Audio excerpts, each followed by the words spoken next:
Welcome to Life in Focus. In today's episode, I speak to James, who is a patient at Lyphe Clinic. We talk about ADHD, autism, and medical cannabis. I really enjoyed the conversation. I hope you do as well. Please like the video, subscribe to the channel for more medical cannabis content. And if you'd like to learn more about Lyphe, please check out the link in the description below. Also, forgive the fact that I had quite a bad eye infection in this video, hence my studio being slightly darker than normal. Anyway, over to the conversation with me and James. Thanks so much for watching. James, thanks for joining us, mate. Really looking forward to the chat, my friend. When did you first find out that you had ADHD? I found out I first had ADHD 2 years ago, but so I'm 27 now. I found out when I was 25. I knew growing up that I had something wrong with me, and I knew something with my concentration, something with focusing, something just with the ability not being able to focus and do things without being easily distracted. And I mean by easily distracted by someone tapping their foot, someone maybe eating food, anything that put me off my conversation. And it felt like my head was just racing with thoughts all the time. But I've been diagnosed with it 2 years ago. And what did you do? It's very common, isn't it, mate? Like this, it's a very common thing for people to start to realize not only that they have ADHD as a condition, but start that process of kind of looking back and thinking, oh man, actually, I've had it for ages. Like when you were younger, how did you manage it? Or like what sort of things did you do to keep on top of it? Or maybe not even keep on top of it, but just deal with some of the challenges of it? Yeah, well, so when I was younger, I kind of like the ways of my distraction were probably going out like with my friends and like just socializing, kind of like, at this point, my anxiety wasn't as bad. I was anxious, but it wasn't extreme. Like I had a group of friends. I was still hard with new things and stuff like that, but my anxiety started overwhelming me, if you get me. Yeah, no, totally. Did that just get worse and worse up until the point where you thought, as an adult, I need to do something about this, or did it sort of like come and go in phases? Because I've kind of found, just like being neurodiverse, that like it's very, sometimes people think that because you have a certain condition and you're neurodivergent, that like it's always been the same. But I notice in my life that in times of stress, worry and challenge, everything's really exacerbated. So you can kind of look back on your life and think, oh, it wasn't so bad then. Yeah. But the circumstances which you were in and the sort of environment you were in is often very different. So did you find it kind of like peaked and troughed based on what was going on around? Yeah. What was going on with life? It would obviously go up and down. So sometimes it'd be worse, and sometimes I could be able to concentrate. Like things that are going on in my life that had a big impact of how I was dealing with everything as well. And losing my father at 13 was having all these struggles at a young age, without knowing what I was diagnosed with. And being diagnosed with ADHD just gave me the clarification and the know. And I wouldn't have found out I had ADHD if it wasn't for a big wake-up call. So I had a big wake-up call. What was that? What happened? What was the wake-up call? So basically, I was involved with the wrong crowd growing up, and I was around the wrong people, and I got into the wrong things and stuff like that. And the police came to the door one day, and basically the police got involved and stuff like that. And it was a big wake up call to me, just to say, like, I wasn't a bad person. I've never been a bad person. I'm a Christian now. Like, I've always had a belief in God, but now I'm a full Christian. Don't curse, pray every day, try to go to church as much as possible. It's hard when you have ADHD and autism, but I wouldn't have found out about it. Sorry if it kind of brings stuff up of the past, so I kind of get mixed up with my head if you get me even talking about it now. But yeah, totally good. So what happened was the police got involved and raided the house, my old house that I was in with my mum. Came involved. That was a big wake up call with me, like to say, like, you're not a bad person, you're a good person, you're just around the wrong people. You don't want to do these things. It's clear, it's showing it. We know, and I was like, I know that 100%. And then, so once that happened, I got referred to like a health place, if you get me, like like a health center kind of place, whatever you want to call it, and to have psychiatrist, everything like that. And then they said to me, yeah, it's clear he's got ADHD, it's very easy. We don't need to put him to it. We don't even need to put him to an ADHD specialist. the psychiatrist there diagnosed me himself with ADHD. He gave me a couple of What, tests there and to then? do. Was it? You just got diagnosis like there and then, basically, at that Yeah, intervention. yeah. Well, it was just like a lot of people, and my heart goes out to the people who are waiting on the waiting list and who have to pay money as well. Like, and it did take me a long time, though, Paul. It wasn't something like just Yeah, happened yeah, of like course. there and then. It was ages of my life to even get to the point where like no one could get appointments, no one could get anything done. Even now, the waiting lists are huge. No one can get an appointment Yeah, with the doctors. I'm sure you know yourself. So it was yeah, just it's insane. it was just mad. So once the police got involved, it was kind of a boost up, being like, he needs to be referred. He's got these mental health problems. He's got these problems. He's not eating as clear, because I was a lot skinnier before my medical cannabis that I got involved with. Because before I was using a lot of black market things as well, black market cannabis, sorry, and that I didn't know what all of the stuff that could be in it and could be Mm. grown in with it, and what it could be that you can be getting a dependency on these drugs maybe mixed in with the cannabis, and you don't know what's in the cannabis, and it was just making me worse and worse and worse.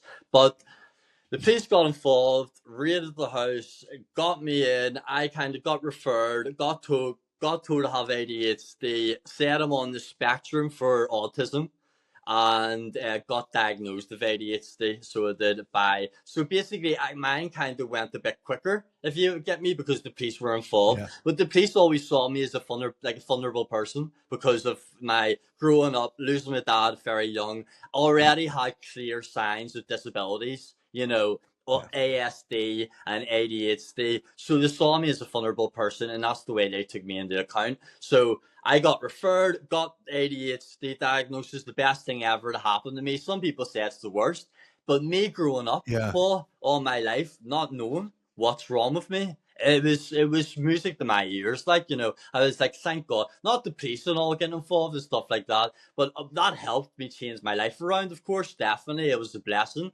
God blessed me, but I was so lucky to be able to get my diagnosis of ADHD without having to go so far and so long Mm. and waiting and pain, and to get this, and to be able to get in the form of medicine through life at the moment, which is helping me maintain my life better than ever. Like, I've went on from so much prescription drugs, from it was more than what I was on. So I officially I'm prescribed 5, but I only take 2 because that's the only 2 I need.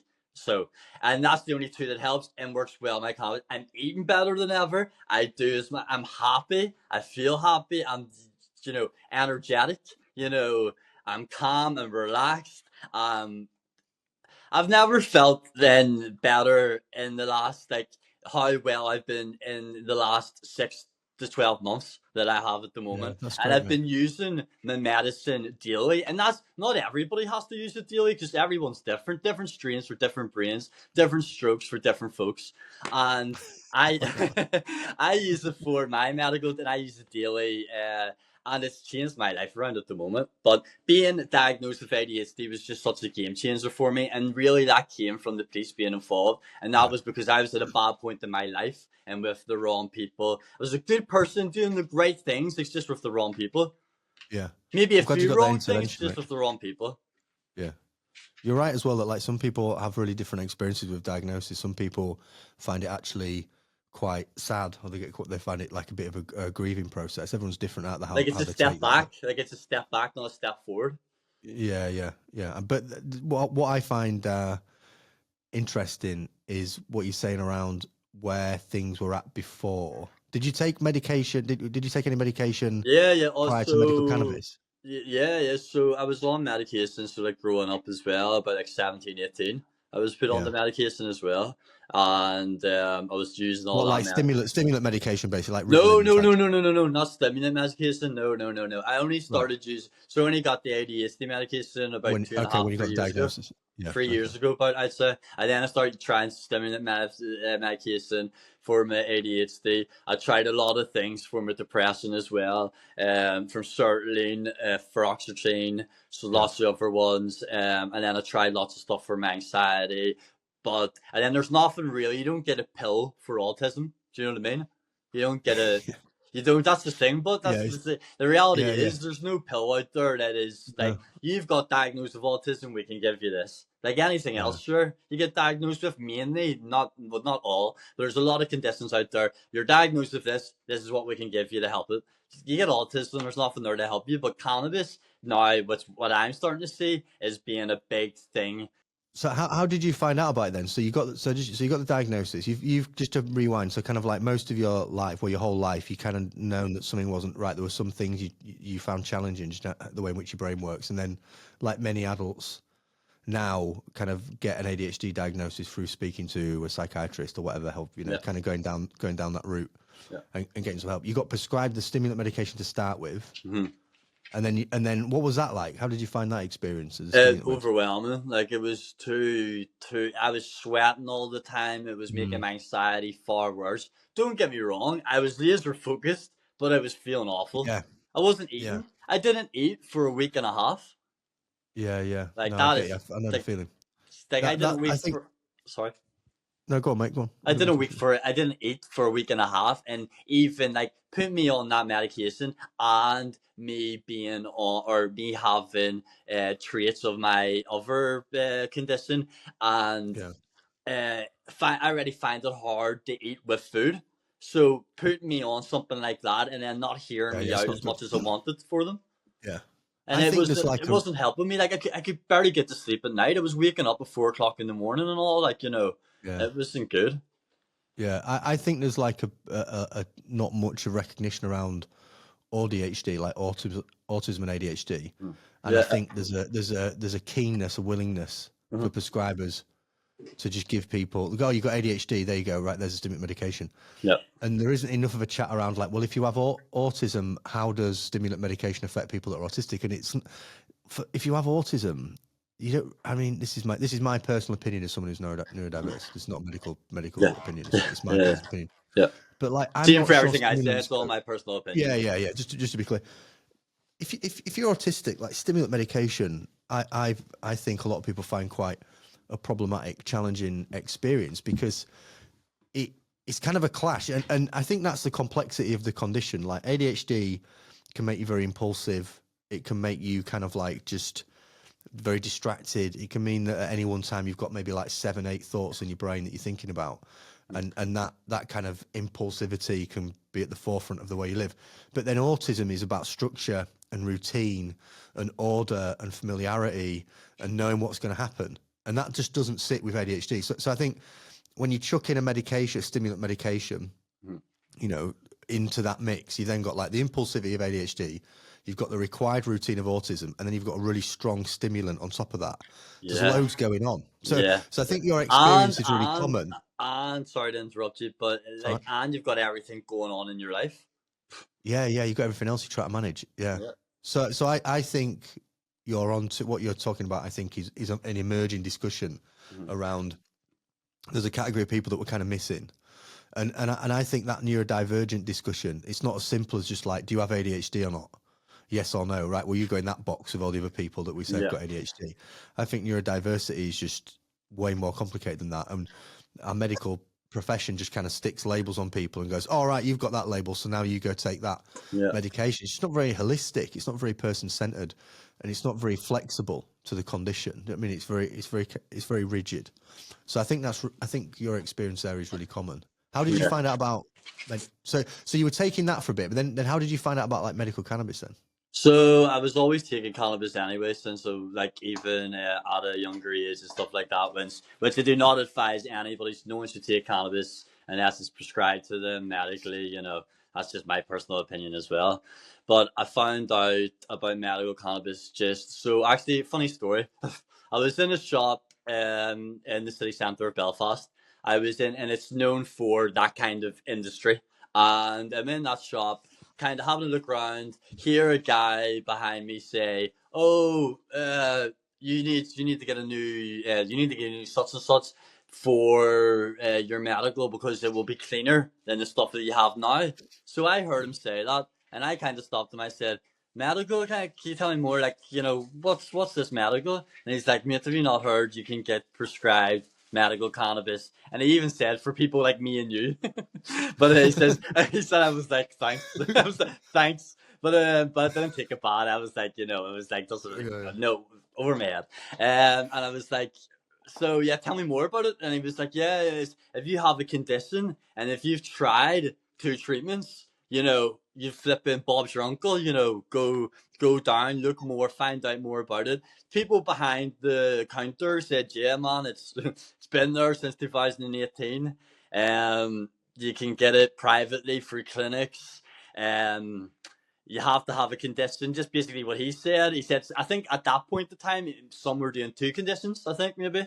But it was, anyway, 1 condition, 2 condition, either way back then. And I was like, this sounds good for me. Like, I'm sick of having to feel like a criminal, having to buy stuff when I'm not a criminal and I'm not on that agenda. I wouldn't like anyone to even think about me like that anymore. Yeah, in the past, way years and years ago, it's a whole new life now. And it wasn't, I wouldn't even class me as a criminal back then, but so I was in the shop and I just got told about it basically. And then I was just like, I need to learn more. I need to learn more about this medical cannabis. Found out more about it. Didn't want to, like I said, didn't want to be a criminal buying off the black market. Started thinking, what am I actually putting into my body? What am I actually consuming? What's going in? How is it affecting me? How is it affecting the way I look? How is it affecting my daily activities? How is it affecting my relationships? How is it affecting everything on a scale to, like, so many different things that I didn't really realize, if you get me, of being able to have it legally prescribed. But I always grew up thinking, I wish I could get this legally, and I'm sure anyone who does use it illegally would say the same. But So what happened then? So then what happened? Then you contacted the clinic, so Lyphe? I contacted my first clinic, so I did, which was a different clinic than the one I'm on now, and contacted them, got in touch with them. Awful experience, horrible experience, really put me off it all, put me off everything about it, put me off getting it, put me off the customer service, put me off everything. Like, there was the quality, the customer service, everything was really bad. So that was them. Thought to myself after a while, I kind of give myself a good tolerance break and then go back to the black market because I thought, right, I know the difference now. That this stuff is still bad. There's no terps, there's no flavor. And terps, yourself, terps are 50% of what affects you. Yeah. So the terps need to be there for the effect to be there, and that's just the reality of it. And I moved from the first clinic to the second clinic, and that was because of a friend who said to me about it, and he had a good relationship with them. He knew about them. He's with them. He helps them out, let's say. And he was saying about basically like, yeah, we'll get you on. Have you talked to such and such? I was like, yeah. Talked to them. So got on board with them. That was all dead on. Was with them for a while, and it was a good enough experience. Everything was good enough. And then I thought to myself, I just feel like giving somewhere. I wanted to see different alternatives, so different options for different clinics. See if there was anything cheaper, really. And so you sort of jumped around a few. Yeah, 3 clinics all in total. Yeah. What's been better about Lyphe, out of interest? What's kind of... The customer service has been so much more unique in the way that I feel like I'm actually being took as a patient. On the other 2 clinics, and I can even say for both of the clinics, I did feel the customer service wasn't there. Another quality is when you say about your quality concerns to the doctor, the consultations and things like that, everything is took on the board in detail. Everything's took on. What you say is took on the board. What you tell the doctor is took on the board. As long as you're being honest and telling the truth, everything's took on a board. They'll help you. Lyphe has helped me out through. I've had the same doctor, and maybe it might not be the same for every patient, but I've had the same doctor, and that's because sometimes all doctors are very busy, so sometimes you might have a different doctor maybe, but I've had the same one, and it's just been a brilliant ride.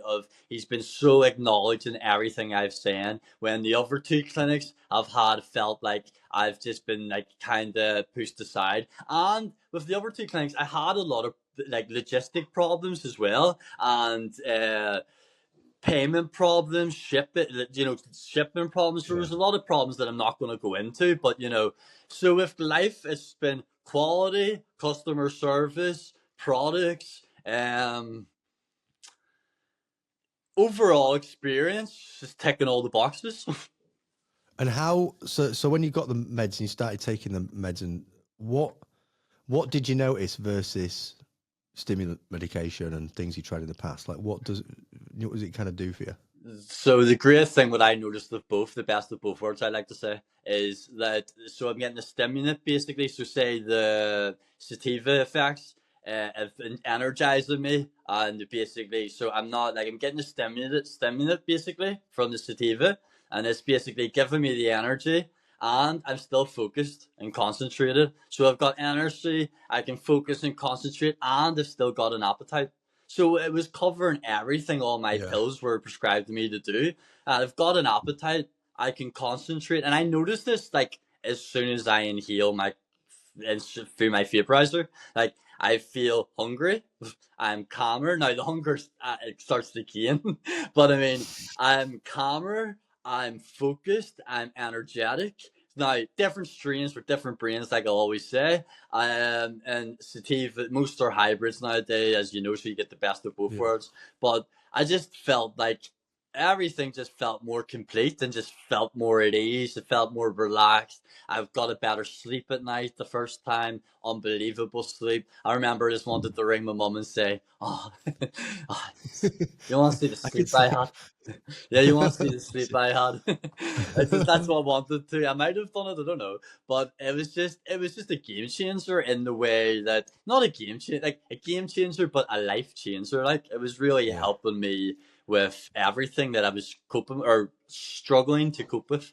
So I try to tell my family like cannabis is 2 medications, or it's actually loads of medications, but it's like my autism medication and my ADHD medication into one. That's what it's like. Yeah.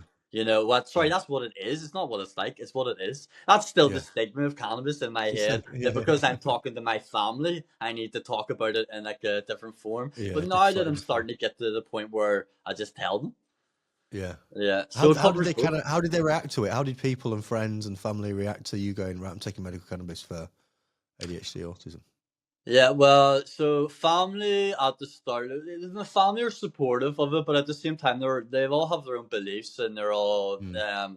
of a lot of the things about it is as well. I don't have kids, so when you have kids in your life, and maybe you used cannabis when you were younger, and I'm not saying about this to anyone in my family, but maybe you used cannabis when you're younger and you've got kids, and now you completely go against cannabis. That's Mm. okay, have your opinion. But the reaction really was all my friends and all, they were like, about time. About time, James is on. About time, because he was always using it anyway, so why would he not be able to? He might as well have it legally. Yeah. And a lot of people, no one's really knew me. Yeah, like me growing up, going through that bad stage of my life, a lot of people saw me go down a bad path, like that bad mentally wise and bad, if you get me, Yeah. just bad because of all everything going on in life. But they've seen now in the last year of how much I'm doing, what I look like, how much everything's improved, and that's because of my medical cannabis. But my family are kind of like, it's kind of like, Yeah, yeah. A bit up and down with it. yeah, my mom's supportive of it completely. My sister, she's a nurse. Well, sorry, she'd hate me. See if she listens to this, she'll hate me for saying that. You're not a nurse. You're a psychiatrist assistant or something. I'm not even gonna say anything actually. So Just something in the edge it out, healthcare. fall back, fall back. Exactly, so How- something in the healthcare system, and I- she's on board with me with it. So she is, and then yeah, there's a lot of my other family who kind of are still building their bridges with me. So yeah. if you get me, And what sort of, and just to add by the people watching, like it is completely legal to use medical cannabis yeah, wherever because it's prescribed, but you're talking there about like stigma yeah. So there and you go. people's That's like kind of even me. perceptions. I kind of brought the stigma there. Even you said I don't want to bring No, trouble it's you're just to. being honest. I mean, like, Yeah, it's very common, mate. I think it's one of the biggest challenges we have is that, much like neurodiversity, stigma exists around medical cannabis, and some people make the choice to just because it is legal doesn't mean you want to attract the attention, does it? Like yeah, there's things I avoid doing that are like just completely legal, nothing to do. You know what I mean? Sometimes you just don't want attention for something to be yeah. doing. I think about it like what's an example? Like flying a drone. Like it's legal for me to fly a drone wherever, but some places I'm like, I don't want to fly because I can't be asked for people coming up to me and like, Yeah, are you yeah. allowed to fly this drone? It's like, yes, well, I'll Yeah, fly a so drone, go yeah, away. Like, so I just can't be bothered. yeah, exactly. So it's like it's something illegal, which is real well frowned upon, and it's only legal if you're prescribed it. You really Yeah, do and you're feel. using it in a way that is prescribed. So like, Yeah, yeah, you're yeah. vaping, You're using a completely vape cartridge as completely well. legal using it through a dry herb vaporizer, using the vape cart through a normal battery. Yeah, It's completely using it the safest ways. But I just know that it would attract attention, and I just couldn't be bothered with getting. I don't mind getting looks. I've got to that point where I couldn't I couldn't care about looks yeah, and stuff like that. But it's just the fact of walking past a police officer. Uh, yeah. You just can't with it. Yeah, you and just then can't be and then bothered. Isn't people it? see me on the street and maybe start drawing me to my past and start thinking, oh, what's going on there? And you never know. Like things can be twisted, especially with social media nowadays. Things can be twisted out of the way it actually looks and is. Yeah. So tell me about the ASD side of things then. What's What's the your mean? experience? The autism spectrum disorder. Oh, all right. So sorry. It was the way you said that just completely went over my head. And yeah, the ASD. With that, it's socializing. Anxiety is a huge thing in socializing and understanding social cues and jokes. I don't understand some things. It's hard for me to show emotions and show when I'm really happy or when I'm really sad. But when I have cannabis, I can show my emotions like now. See, as you can tell, I'm happy. But eating as well, Paul. Another huge thing. Another huge thing. Eating would be one of the huge main things because with Yeah. my eating and with the articles that are coming out soon, it says in them about my eating and how that I was eating chicken curry for like 4 years straight every day, every night, and it had to be warm. And that was just because I was just so used and so in the routine. So a lot of Yeah. my autism would be being in the routine of my own wee ways and having the same things and textures of food, colors of food, the way it feels in my mouth, thinking about it, stuff like that, sensory Yeah. stuff. Very I find it to be like a very texture based condition as well with food, and I think people sometimes struggle to get their head around that. There's foods that I really don't like, and I'm like, it's just It so can hard to also explain, but it's just a texture thing. Like, I just don't want it anywhere near Yeah, me. it can also be a color for me though, though, but and that can be a big Yeah, thing yeah, for me because yeah. when I was younger, I fell off my bike and split my head open and had really bad brain damage as well when I was a kid, and I never tell anybody about that, and that that so I saw loads of blood when that happened. If you get me, so red, the color red, I really despise and kind of like red sauce and stuff. But there's some food like pizza I can eat. You know what I mean? It's like it's weird if you get me. It's on Yeah. autism is something that is so out there. You can really pick someone's brain about it because everyone's different. So everyone And on we the don't have enough of a spectrum. conversation around it though, do we? Like the conversation around ADHD is very common now, and there's much more awareness of ADHD as a condition and what that looks like. But autism, I think people just think of like the severe end of the spectrum with it. If you're like, I'm autistic, people automatically think of like really serious cases And then they of start talking to you autism, and very lower, yeah, and yeah, they're like, and it's like it's not that. And they think about like non-verbal autism. They don't think about like the huge spectrum of a condition that it is. So I think, and the other reason for that as well, like I've had people say to me about ADHD, psychiatrists, I think I saw this online on a YouTube video. They were like, ADHD is the only psychiatric condition we can cure with medication. So like we someone's got ADHD, you give them and I don't agree with this statement. You give them stimulant medication, there you go, it's cured the condition. yeah. I don't First agree as of all, well. I don't think that's true. Yeah. But also what you said around autism, like there's just not enough of a conversation around that as a condition. I So think as people, well, another thing what's happening is with the NHS, they're prescribing pills and then more problems are coming from them pills. Like maybe being addicted to them pills and then you're getting another side effect from it and then you're developing well, another problem you never had. it's very it's a very complicated discussion, isn't it? 'Cause it's kind of like Yeah, and like we'll have to be. I guess we'll have to be careful around the boundaries of the conversation for us content wise. But of course, it's. I think the problem around the chat with ADHD, and medication and medical cannabis and alternative medication is ADHD is a really debilitating condition. As much as people can talk about the sort of fun side of it and the impulsivity, it's a really, really difficult condition to live with. And there are many men and women whose lives are like wrecked by it, like completely wrecked. And they get addicted to things and they form problematic relationships and they find themselves in really, really desperate situations. And there's a lot of suicide linked to ADHD as well. And I think when people find a medication that gives them something, whether that be perfect or not, it just gives them something, the conversation becomes very tense and very protective around it. Because for a lot of people, ADHD is so problematic, the idea of not taking the thing that's been given them by the doctor is very scary. And it can be a very resistant conversation. Do you know what I mean? Because if the chat from the psychiatrist is like, we've cured you now. Yeah, your ADHD is gone because you've now taken this medication.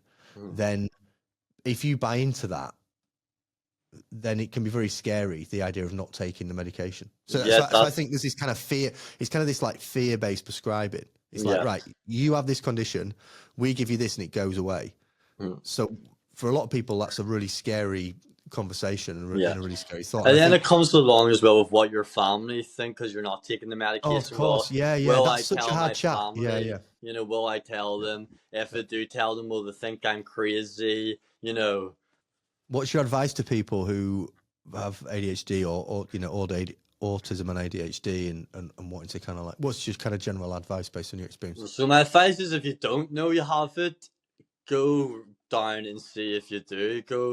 Go do research as much as you want, but you need to go down and see someone who's up a higher caliber basically than you and get them, try to get a diagnosis, put yourself on the waiting list if you have the money. If you can go, or put yourself on the waiting list, sorry. If you have the money, go private if you have, and get that diagnosis. Or if you think you're definitely sure you know or whatever, that's brilliant. Find coping ways and stuff like that. But my advice is if you don't, try to get a diagnosis, and if you do have it, start looking at ways to help yourself and to get yourself into routine. Do things that are going to put you out of your comfort zone, because the only way of getting comfortable with yourself is being uncomfortable. So put yourself out there, wake up, do the right thing every single day, and pray even if you aren't a good believer or not, and just do your research, see a doctor, now and again, see therapy if that still helps,